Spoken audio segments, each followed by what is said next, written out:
Hey guys, what's up? Today I'm going to be giving you guys a book talk for In the Afterlight by Bracken. For those of you who don't know, this is the third and final installment of the Darkest Minds trilogy, and for those of you who are completely oblivious to what the Darkest Minds is, I believe the Darkest Minds series is the absolute best YA dystopian ever. It is extremely amazing, and for those of you who haven't picked it up yet, you really need to. It is completely worth your time, and you'll become just as obsessed as me, I promise. So at first I was having a really hard time reading this book. The last few months of 2014, I was in a terrible reading slump, and then I finally read Fangirl at the very end of the month, and it completely took me out of that slump, and so I wasn't really sure if I wanted to pick up a dystopian right away. I knew I was going to have trouble starting it. I knew I was going to forget so much because I read the books almost a year before this, but I've been waiting for this book for so long that I just had to start it next. So for the first 100 pages, this book was extremely hard for me to read. I literally had no idea what was going on, but as soon as the plot of In the Afterlight really started to develop more, I was so immersed in it and I got so irritated anytime I had to put it down. 100% this book got 5 out of 5 stars because it had been so long that I read a book that I loved this much. I cried so many times for multiple different reasons. It was so good and such a satisfying conclusion. I know everyone says that this probably isn't their favorite of the series, but I think it might be. In the Afterlight is definitely a contender for that top spot. So many feels, but that's really it for the non-spoiler discussion, so I'm going to be talking about what actually happens in this book, so if you haven't read it, I would recommend leaving now. So bye non-spoiler people!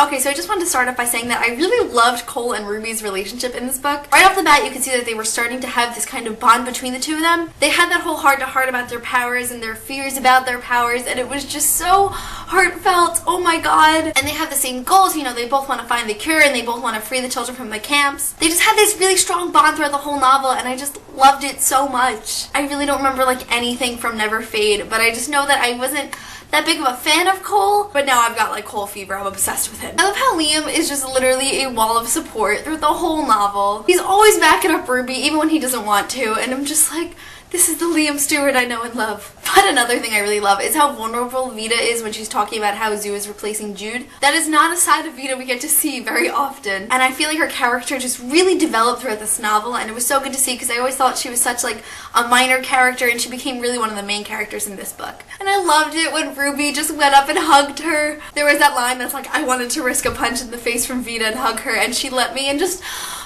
I squealed. That's another relationship that I really like the progression of through this novel. I'm really indifferent to Kate. I mean, I think she's a bitch with good intentions, but I just don't care. In my opinion, In the Afterlight has a very Insurgent-esque feel. You know, Liam and Ruby both have two completely different focuses for this novel. Liam really wants to free the camps and show this atrocity of what's going on in these camps to the public, and all Ruby really cares about is finding a cure. Now, I can't remember Insurgent completely, but I believe that Triss was working with someone else and keeping something from 4. I don't really want to get into that because this is a spoiler review of In the Afterlight and not Insurgent, but it's Ruby and Cole are getting much closer and working together, and Liam doesn't even know that he's a Red. Another relationship that just made me so happy to watch through this book was Liam and Ruby's.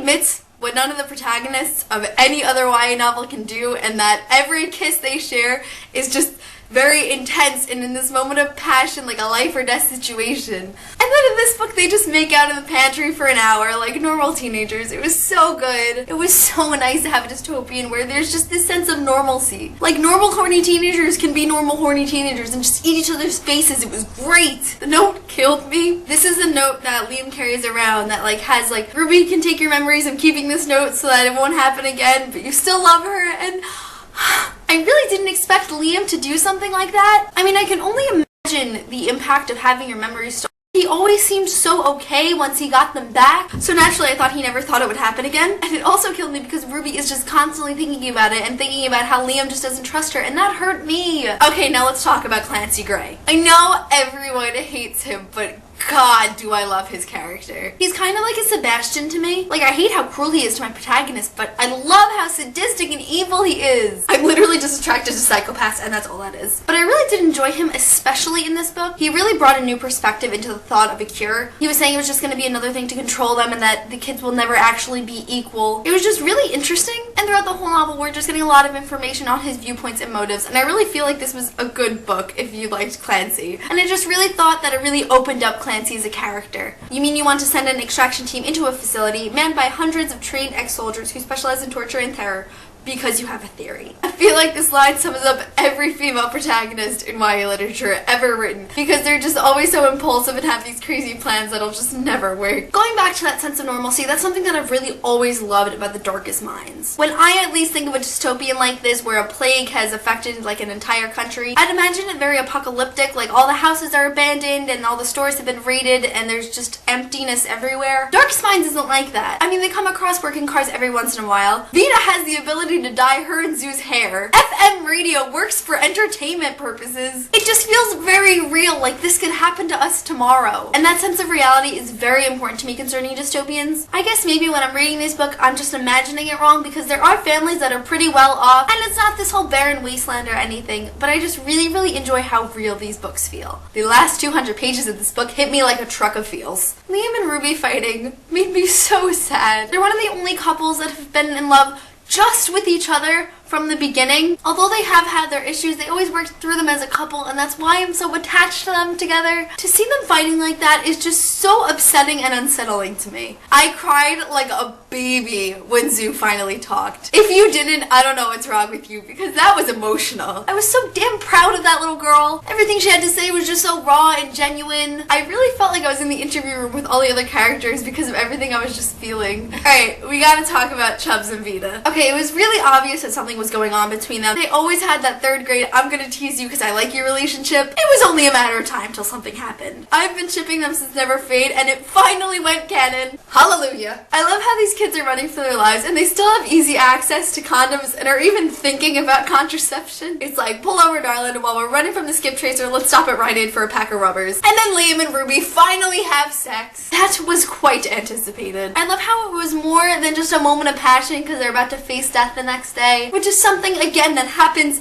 in a lot of YA books, and it didn't happen here, and I'm so thankful for that. It was more like an I want to prove to you that I'm in love with you and we'll make it through this together kind of thing, and it was so good. Usually I'm really bad at picking up sex scenes in books. There are tons of books out there where I still don't know if the couple actually had sex or not, but the whole he moved on top of me, inside of me line made it very clear. Thank you, Alex Bracken.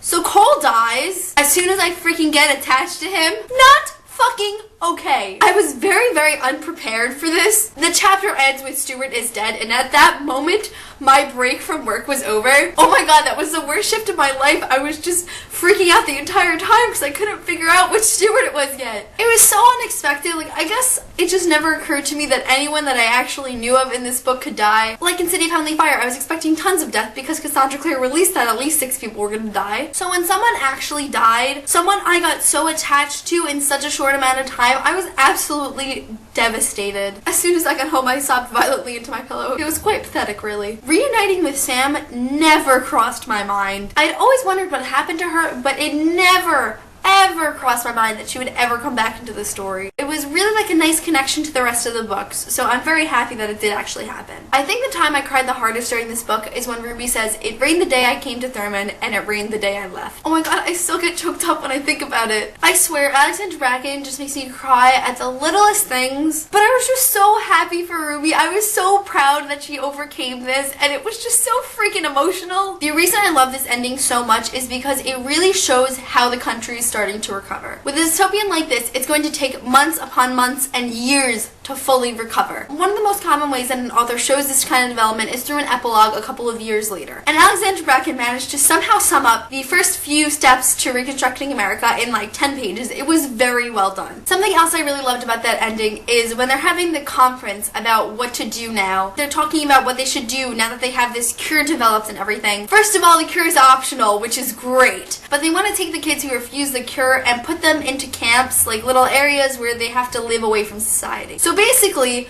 they're doing the same thing over again. And Chubb stands up and is like, this is wrong. It was just such a good scene, and I'm really glad she included that because I hadn't even thought of them doing that again, and everything about this book was just so well done. I am so glad Ruby's entire family was reunited. I've been waiting for that since book 1. I was just so happy with this entire ending. It really gave me so much closure that I needed to be okay and move on after this book. And it was so satisfying. I think the one thing that unsettled me about this book is when Ruby replaces Clancy's memories. In my opinion, that was really fucked up. I know it was meant to better him, but it was like, Ruby, you're tampering with somebody's life again. It was like, honestly, have you learned nothing? I really thought it was unnecessary, and Clancy shouldn't have had to go through that. Sorry, I guess I'm an advocate for Clancy's well-being now, but it really messed with me and I just didn't like it. Now, the only thing about this ending that made me sad, other than the fact that this book is actually ending, is the realization that Ruby and Liam are going back to different states now. Now, don't get me wrong, I love how they drove off into the sunset in the very last moments of the books. It was great, but like, honestly, I did not need that last little bit of reality in the end. Like, please let me believe nothing, especially distance, is gonna come in between these two now. I probably would have been happier without that whole discussion happening, but otherwise, this book was fucking phenomenal. Oh my god, I really can't even begin to describe how much I really love this book. But that is my book talk for In the Afterlight by Alexandra Bracken. I really hope you guys enjoyed it. Leave your comments about In the Afterlight below if you agree with anything I said, if you don't agree with anything I said, or if you want to touch on a point that I didn't mention. But thank you guys for watching and I will see you soon for a new video. Bye!